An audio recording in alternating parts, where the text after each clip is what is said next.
je suis un homme libre. Hein. Je ne suis plus un numéro, je suis un homme libre.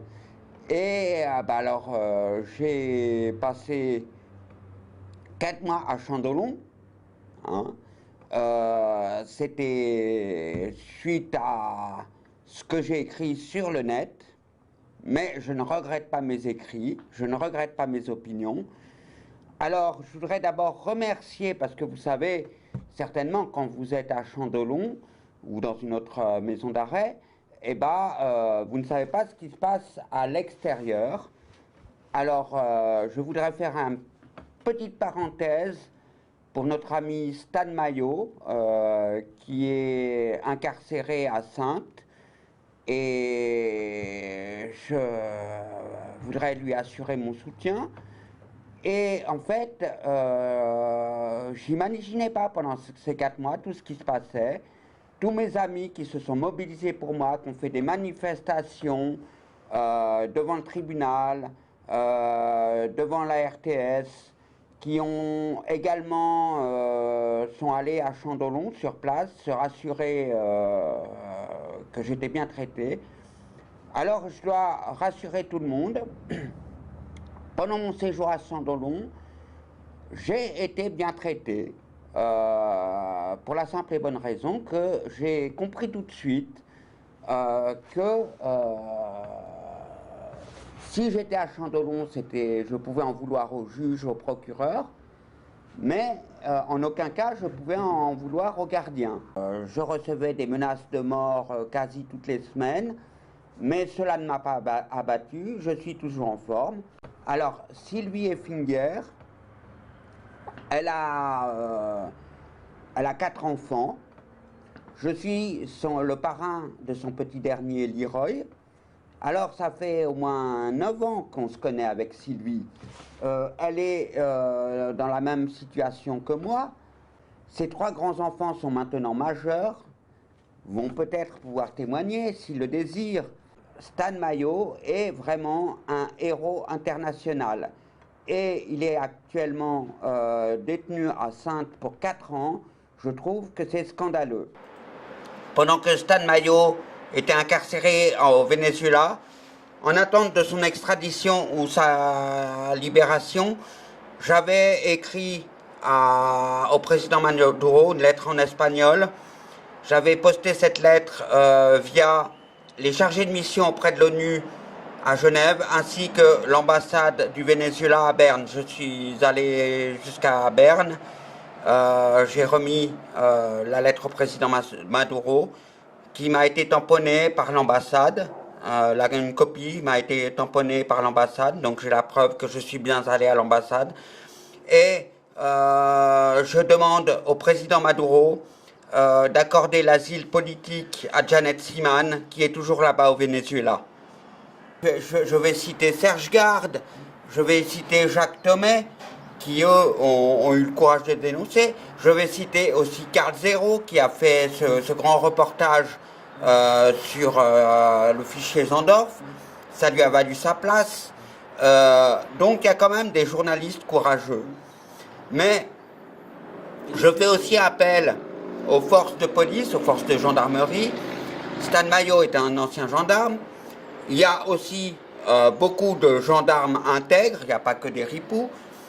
Et il y a aussi beaucoup de gendarmes et de policiers qui ont des enfants. Donc tout ça, devrait les toucher.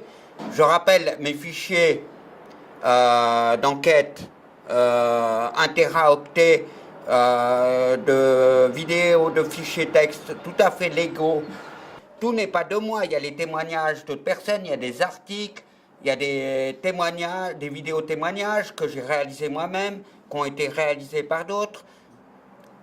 Si quelques policiers, quelques gendarmes intègres veulent se mettre là-dedans, moi, alors, je dis tout de suite, tout ce que j'ai fait, tout mon travail, il n'y a pas de copyright. Vous pouvez reprendre.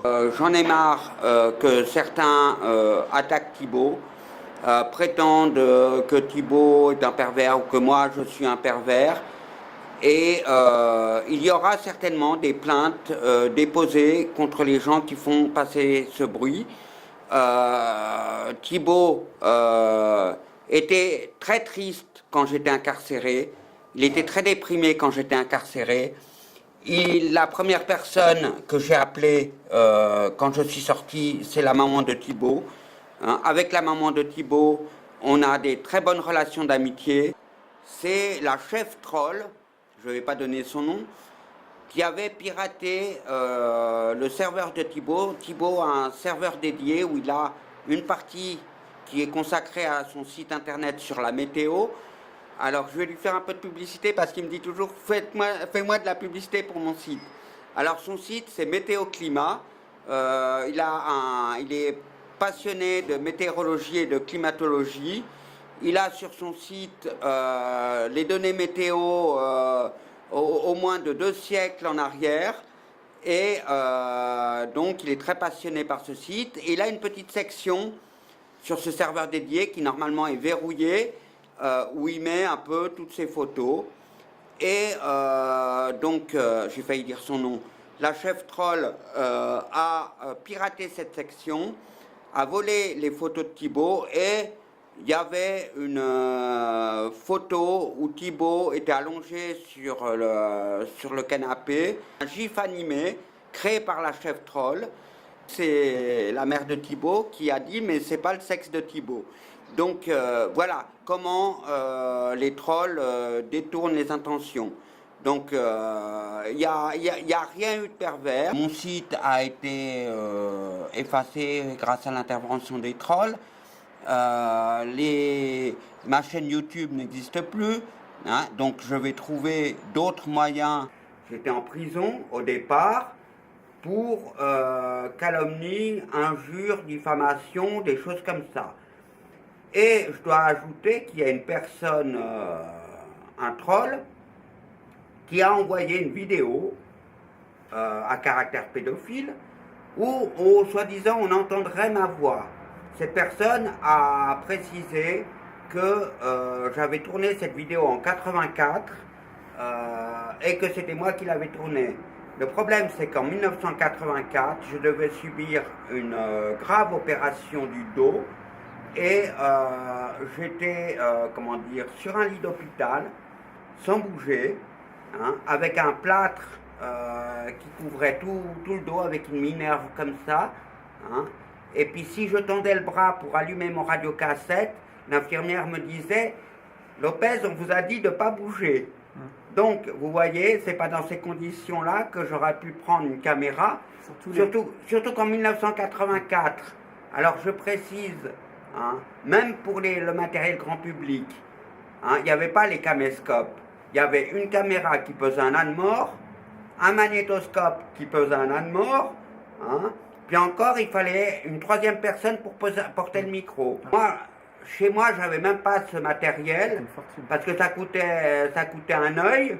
Hein. Puis en 84, j'avais 15 ans, j'avais forcément pas les moyens de me payer ce genre de matériel. Hein.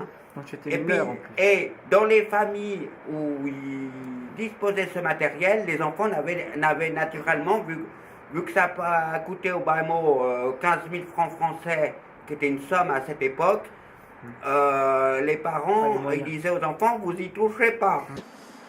C'est tellement invraisemblable ce qui se passe dans ces réseaux, que les gens, même les gens qui sont normaux, qui n'ont pas de mauvaises pensées, pas de mauvaises intentions, comme les trolls qui nous attaquent, que tant que ça leur est pas arrivé, ils peuvent pas comprendre. Partout dans le monde, il y a des gens qui se connaissent pas et qui racontent strictement la même chose. Ceux qui vous regardent maintenant, et qui peut-être vont trouver juste de faire des investigations, quelles sont les erreurs à ne pas commettre pour ne pas se retrouver dans cette situation fâcheuse comme vous l'avez été. Ça, c'est très important de leur dire, voilà, moi j'ai fait ça, j'étais comme ça, il m'est arrivé ça, et voilà, on peut toujours continuer à faire des investigations. Ce n'est pas un tabou de dénoncer, de chercher, de comprendre, de pointer du doigt, mais il faut savoir que pour les faire, il y a une certaine façon de le faire. Est-ce que vous pouvez l'expliquer ça ?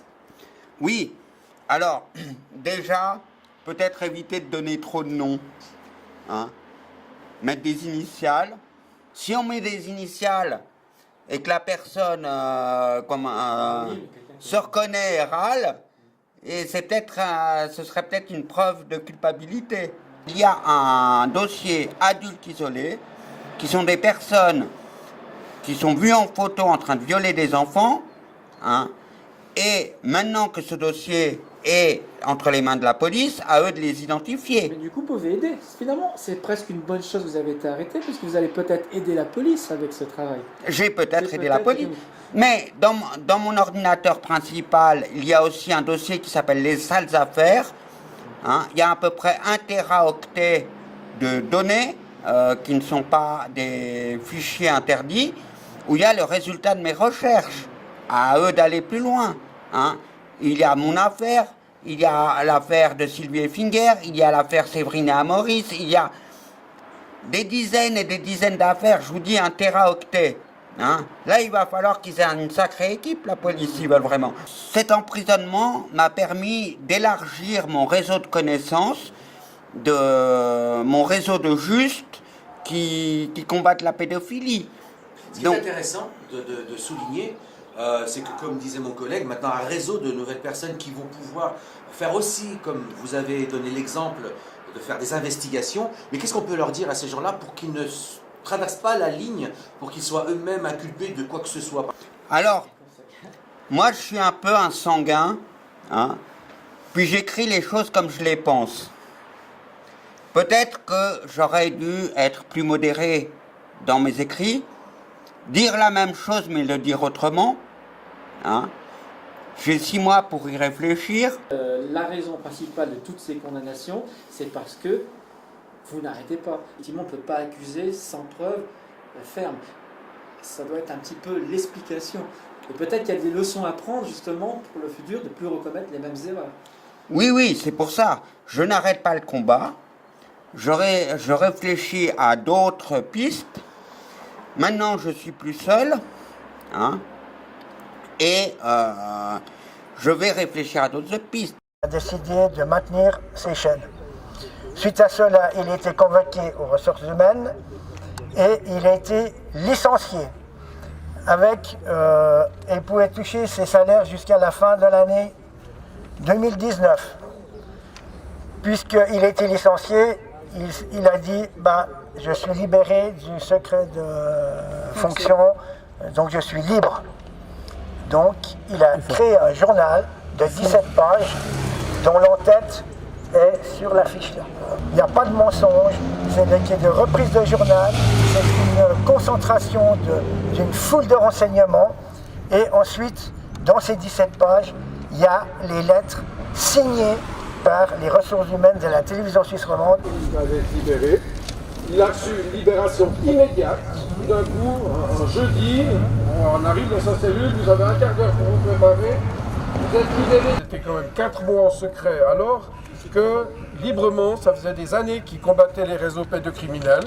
Il n'a jamais critiqué la TSR. Il est là dans la radio-télévision, on dit que ce qu'on fait le terrifie. Mettez-vous à la place des petits-enfants, des bébés, des petits-enfants, des petites filles, des petits garçons, des mineurs qui sont maltraités par ces réseaux pédocriminels, abusés sexuellement, abusés, où des gens prennent plaisir à faire du mal à des petits-enfants. Ceux-là sont terrifiés. Et je ne crois pas que ce monsieur qui dit que moi je le terrifie, que nous le terrifions, je ne crois pas une seconde qu'il est terrifié.